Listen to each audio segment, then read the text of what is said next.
What's up, everybody? Hope y'all are all doing good. So today's video is going to be about, it's one that I've been wanting to do for a while because now I feel like it's a time to do it because I'm in a relationship and I'm no longer single. And so I can kind of look back on my experiences and things that I've learned through the years of dating that maybe could kind of help somebody out who's struggling.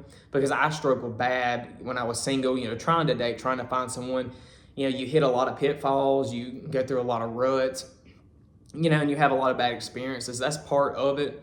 But I kind of feel like it's a little, and I'm not straight, so I can't speak for straight people dating. And I don't know, I just feel like in the gay world, it's very shallow. It's very based on looks, based on having a lot of money. And that's really what gets you a good status, I guess, and makes you more attractive to guys. It's not so much about who you are as a person or things you like or your talents. And I figured that out throughout my life, that it's sad. It's very sad that it's such a shallow hookup kind of based culture.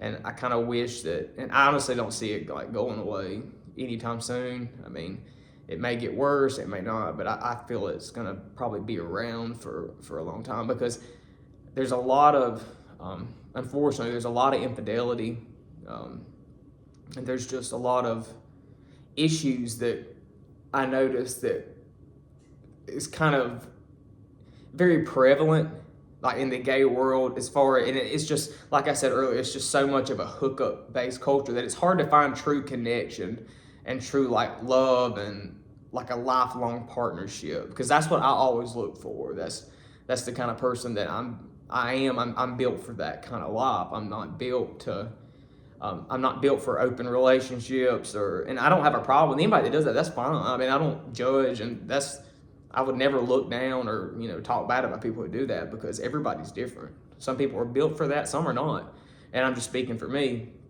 and I'm not. So if you're like me, and that's the kind of life you want, is a one-on-one lifelong partnership, then this video will probably help you out, because I've pretty much been through it and dealt through sorting through it and trying to figure out all the odds and ends of how to find someone that I want to stay with. And one of the biggest things, and I don't really know of any gay man that has never used Grindr.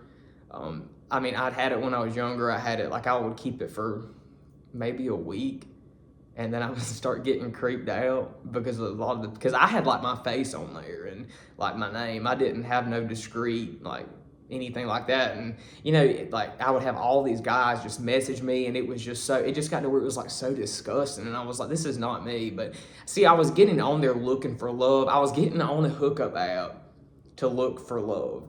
And I know some people have met their partner on there, and that's cool. If you did, good for you. That's amazing.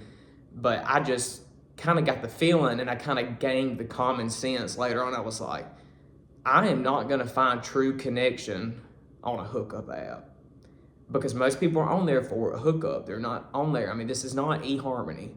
And I had the idea that I could possibly do that. And I used Tinder, and Tinder, I don't think Tinder is really that bad.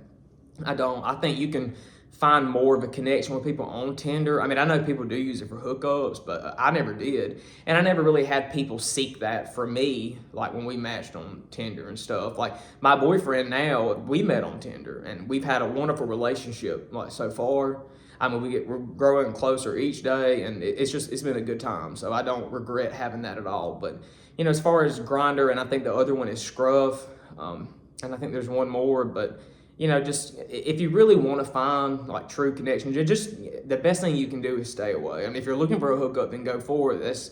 That's you, download it. But as far as the other, not really wanting them, then I really wouldn't fool with it. And another thing that I learned was talking and getting involved with bi-curious or straight guys that wanted to experiment, and they were really closeted and had no intention of ever coming out, and either they were married. And if you're talking to somebody and you are interested in somebody that's gonna hide you, that's no way to live. I don't think. Like, I don't know, that just can't be healthy. I just think it's best to stay in a relationship where the other person isn't ashamed of you. They're not ashamed to be with another man. Like, they're very open. They show you off. They're proud to have you on their arm.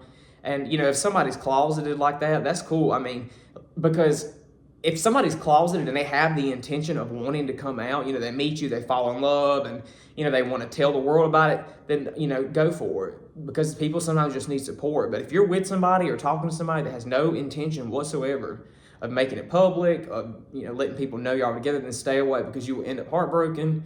You will end up it's a disaster. Because I know people that's been involved in that, and traumatized them, and it's probably left some permanent scars on them from getting involved with somebody like that. And I'm sure they're not bad people, but they're just not on the same level as somebody who's wanting like the real deal, I would say.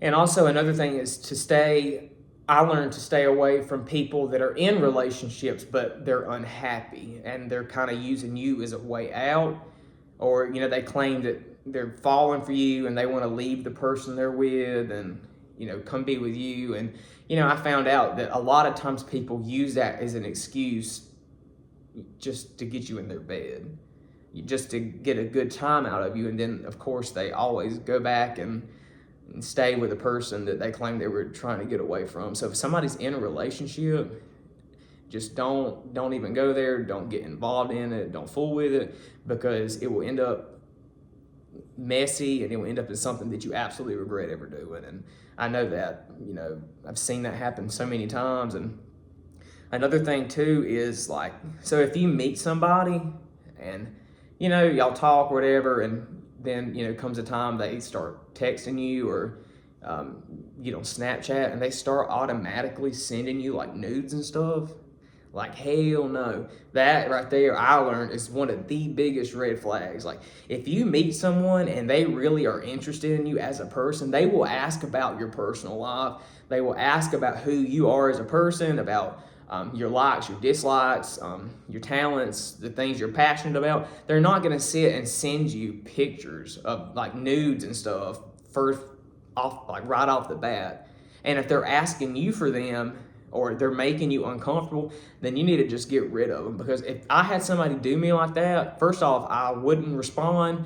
Or if we had been talking for a little bit and they started acting like that, I would tell them and then I would take them off. I would block them. And I mean, you have to stand up for yourself. You have to look out for yourself, because you will get used like a dish rag if you have no healthy boundaries. You have got to have boundaries. You have got to say no, because if you don't, you will end up getting taken advantage of. And that's just something that, I feel like a lot of people, including myself, had to learn the hard way. It took many hard lessons for me to learn that I have got to have boundaries.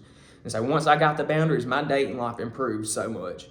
I went from getting involved with these toxic guys to really getting like these really high value men like my boyfriend now. And, you make those changes and you can pretty much change your whole life. And another thing is, I kind of learned was, like, sometimes people, you date them, they put on a facade in the beginning, and a little bit down the road their true colors come out. So if you have gotten involved with somebody and all of a sudden they start becoming like really possessive and really jealous, I mean, that right there is a red flag. Like, you do not want to get involved with that. I was in a really bad abusive relationship for like 2 years. And it was the same, it's called like love bombing. And in the beginning, he was amazing, so sweet. I mean, he was all about me, bought me stuff, was, just so kind. And it's like, one day, boom, it's like he just like flipped a switch on me and just became the most just like evil person, just horrible, just very narcissistic. And he thought I was his property, or almost. I mean, I had to ask him permission to do anything. Could I wear this? He was always thinking I was cheating on him. And I learned a hard lesson from that one too. Like, if anybody, like, after that relationship, if I like got involved with anybody and I saw little traits like that I saw that kind of behavior was coming again, I was done. I ended it. I didn't even continue to drag it out. And it sucks to have to end it with somebody, like break up with somebody, because nobody wants to really hurt somebody's feelings, but at the end of the day, you have to take care of yourself. You have to look out for you, and you have to make sure that you put your happiness first.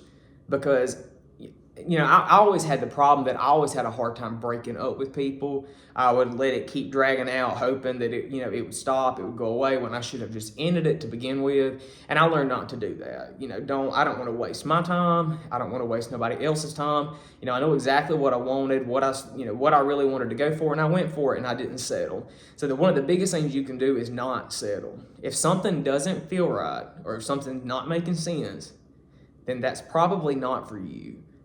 That's probably not the person you're supposed to be with, because when you meet someone and there's like a true, genuine connection, you will know it. That's how me and my boyfriend now, we met, and it was almost like instant. I mean, we talk every day, and we never really run out of things to say. Like, I go down there, and he lives like an hour south of me, and so I'll go down there and see him. We'll spend the day together, and it's like we have the best time. We talk, we have so much to say, and we have a lot in common, and we have our differences too, but I'm even, just as interested in learning those parts about him as the things that we do have in common, and like seeing his flaws, because everybody's got flaws. Like, you can't expect to find the perfect person that is going to be like this magical Prince Charming, because it doesn't exist. It's not going to happen, and you're going to end up alone, because everybody has flaws.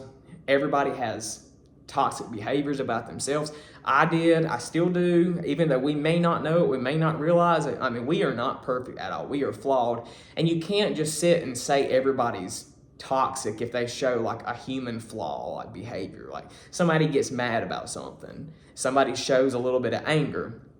I mean, that's just human behavior. I mean, there is a fine line. If they go overboard and they start getting physical and acting dumb, then yeah, get out. But like, don't ruin your chances with people just because they show a behavior that doesn't match your high expectations. So I mean, keep your expectations high. Don't like I said, don't settle and don't lower them, because you want to end up with the right person, but you have to be realistic. And if you're realistic and you keep an open heart and open mind and really look out for yourself and take care of yourself, that is like the key to making it through and really ending up with the right person. Make sure that you go out there knowing what you want with good intentions, and it will come to you. It came to me. It took many hard lessons to learn how to really find a good man. But it's very possible. It's very possible. And so I thank you guys for watching this. I wish y'all the best of luck. So if y'all have any questions or any comments, put them down at the bottom. Subscribe to the page, and I'll put out a video probably next week or the week after that. Bye, guys.